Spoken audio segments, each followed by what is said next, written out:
প্রথমে লাইন কমান্ডের সাহায্যে 3 ফিটের একটি লাইন নেব, যেহেতু দরজার মাপ হবে 3 ফিট।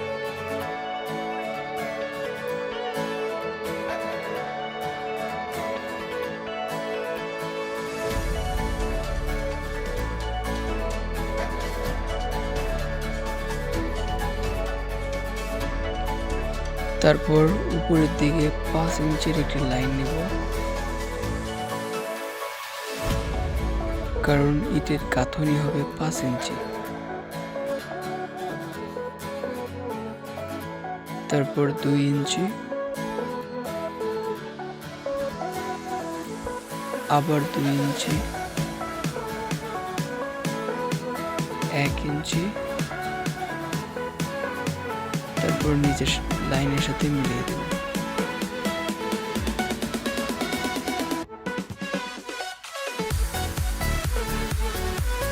সিলেক্ট করে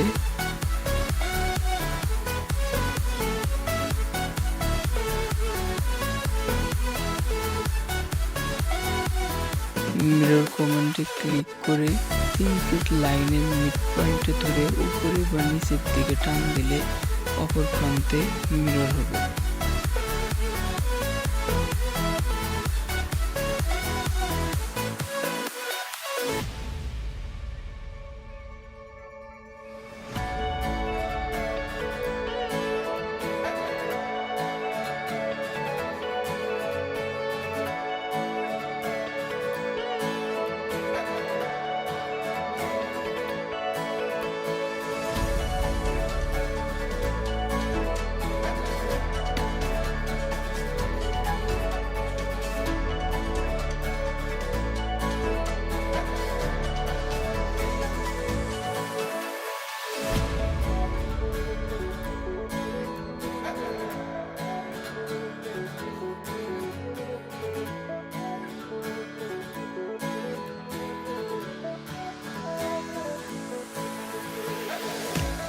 তারপর আর্চ কমান্ড থেকে স্টার্ট এন্ড ডিরেকশনে ক্লিক করে দরজার পাল্লা কোন দিকে খুলবে সেই দিক দেখাবো।